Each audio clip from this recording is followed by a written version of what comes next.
is encouraging his members to not even meet with the judge.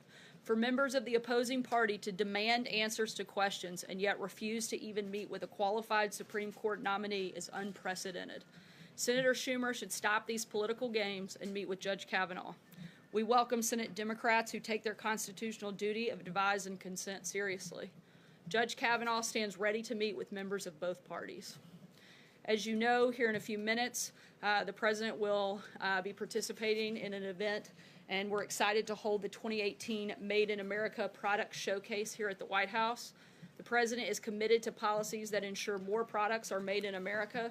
Today we will see items like snowboards made by Never Summer Industries in Colorado, campers made by the Newmore Corporation in Indiana, an F-150 truck made by the Ford Motor Company in Michigan, and baseball bats made by BWP Bats in Pennsylvania. And a personal favorite, Ranger boats from Flippin, Arkansas is also here. The President celebrates every state's effort and commitment to American-made products, and he is honored to have these companies here today. And we look forward to having you all join us at that event here shortly. And with that, we'll hurry and jump into questions. Kevin.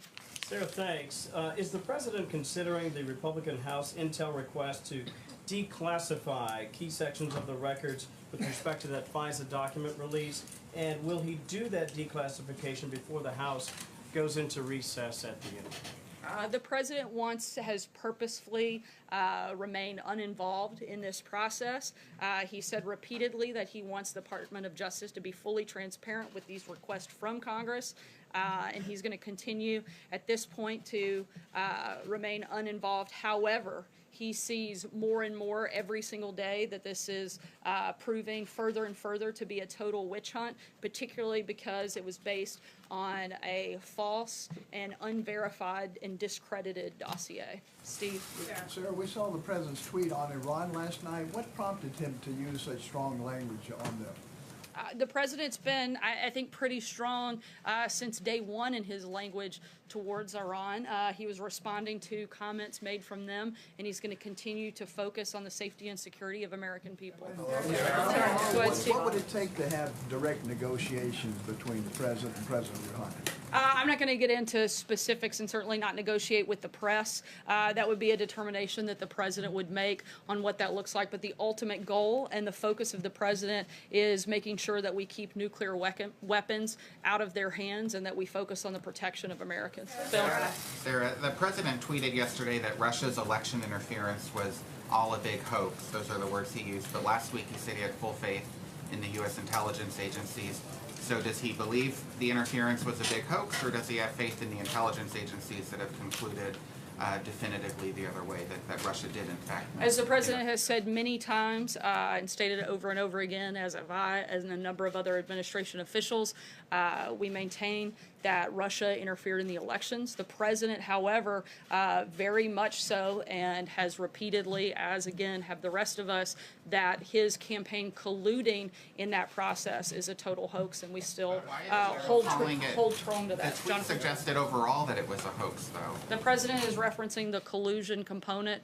Once again, the President has faith in the intelligence that suggests and maintain that Russia was involved in the elections. However, it's also important that same information concludes that it had no impact on the election, and that the President, again, would like to repeat that there was no collusion. John? Thank you, Sarah. Sort of following up on that question, the President has very forcefully spoken out against Iran. He's very forcefully spoken out against North Korea. He has said that he will forcefully speak out against any threat to the United States. Russian election interference is a threat to our democracy. Why will he not forcefully denounce that? The President has been incredibly tough on Russia. He's brought it up directly to him in person every single time that they have met.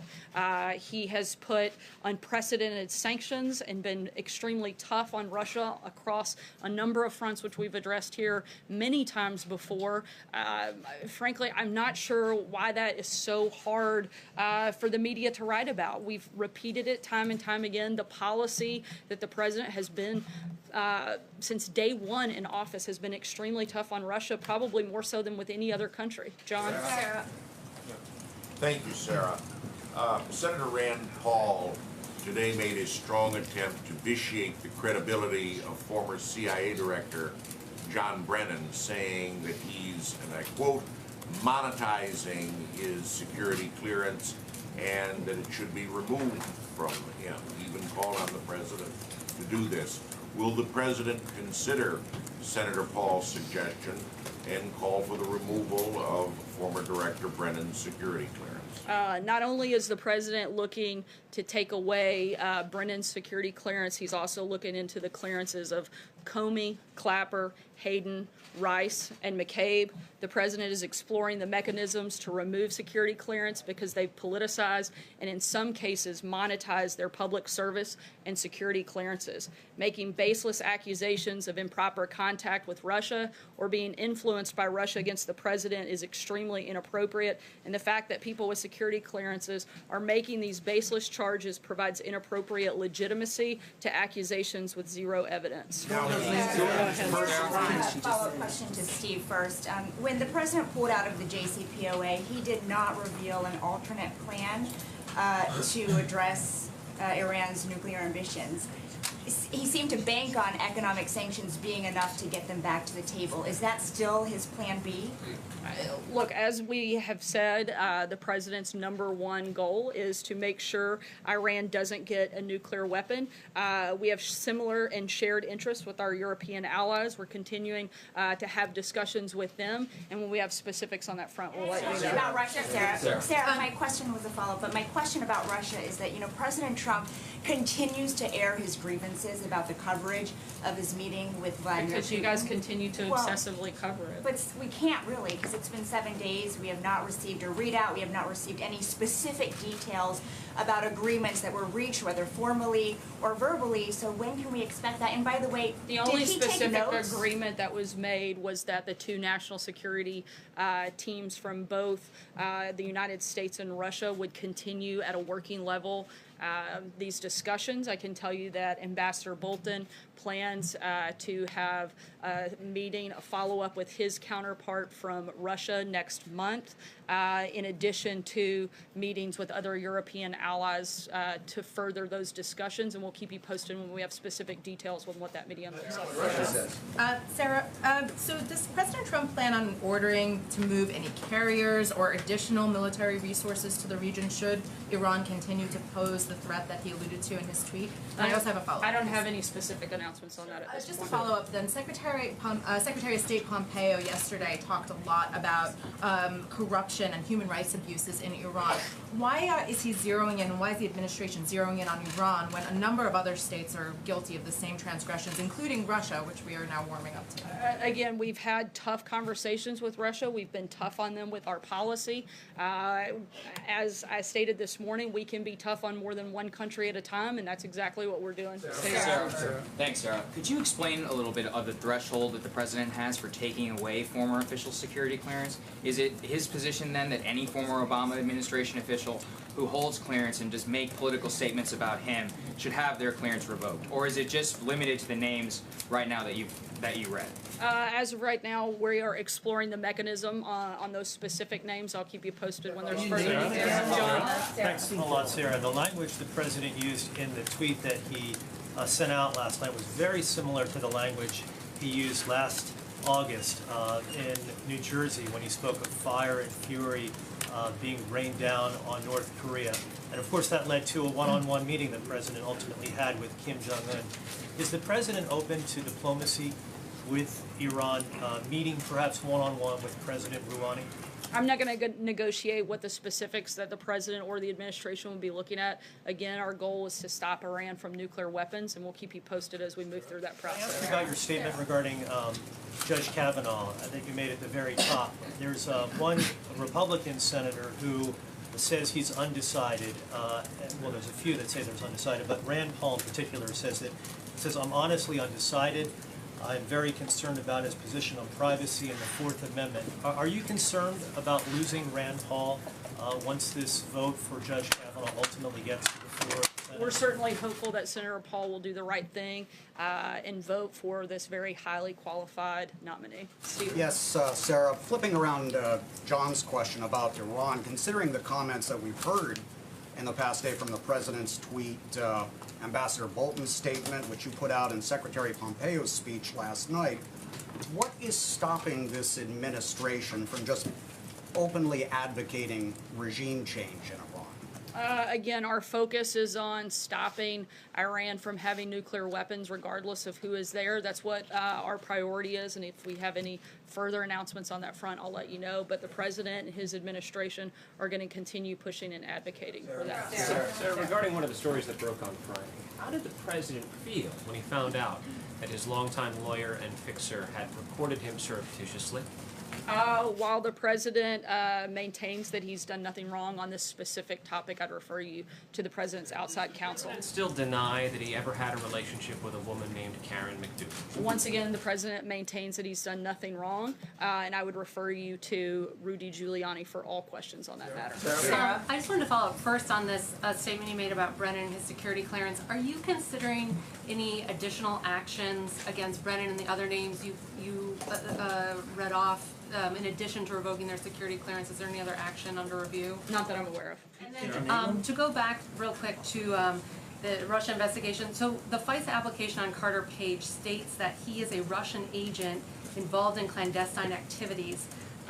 Given that the president continues to say there was no collusion between his campaign and Russia, is he concerned, or does he not believe the intelligence community's assessment that Carter Page was a Russian agent? Again, I think that we've spoken extensively what our position is on this, and we have no changes to that. So the president is threatening to punish Brennan and Comey and Clapper for saying things about him that he doesn't like. Is that presidential? The president is exploring these mechanisms to remove security clearance because they've politicized and in some cases actually monetized their public service and their security clearances, and making baseless accusations of improper contact with Russia or being influenced by Russia against the president is extremely inappropriate. The president contends that the fact that people with security clearances are making these baseless charges provides inappropriate legitimacy to accusations with zero evidence. So when we have further updates on that front, I'll certainly let you know. Free speech he doesn't like, and he wants to punish them for it. No, I think you are creating your own story there. The president doesn't like the fact that people are politicizing agencies and departments that are specifically meant to not be political and not meant to be monetized off of security clearances. A separate question actually, but to follow up on that, isn't the president doing exactly what you just said the president doesn't want all these people doing? Politicizing matters of national security by going after his political enemies? No, the president's not making baseless accusations of improper contact with a foreign government and accusing the president of the United States of treasonous activity when you have the highest level of security clearance, when you're the person that holds the nation's deepest, most sacred secrets at your hands, and you go out and you make false accusations against the president of the United States. He thinks that is something to be very concerned with, and we're exploring what those options are and what that looks like. The other topic, Sarah, was actually on the message to... Sorry, I gotta keep moving just because we're running out of time. Caitlin, go ahead. Message to Paul Sorry, Manafort. Hallie, Does I've he got have about one? 2 more questions left. Caitlin, go ahead. The president's message to Paul Manafort, Sarah, does he have one? Not that I'm aware of. Caitlin, go ahead. When is the president going to make this decision on those security clearances? I said when we have an update, we will let you know. Okay, so Last question, my David. question, that was just a follow-up on that. My question, has the president, since you didn't answer if he's briefed, since they haven't briefed reporters on what went down during the 2-hour meeting We've between actually had a President press Trump... conference. The president's done a number of interviews. We've actually put out quite a bit of information following that meeting. The question is not about the press, but has the president briefed his national security advisor, his Secretary of State, the Director of National Intelligence, and the Defense Secretary on what exactly was said between him and President Putin? The president has met and spoken with all of those individuals since his meeting with President Putin. When he briefs them, is he relying solely on his own memory to tell them what happened during that 2-hour meeting?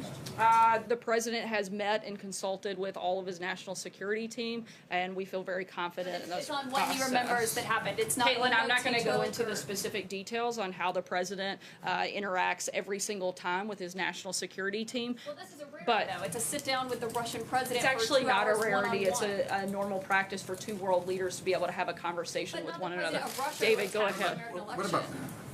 about President Obama and Vice President Biden? Are their security clearances, are they on the list as well? I'm not aware of any plans for that at this point. Thanks so much, guys. We'll see you on the South Lawn. Great question, David. That was good.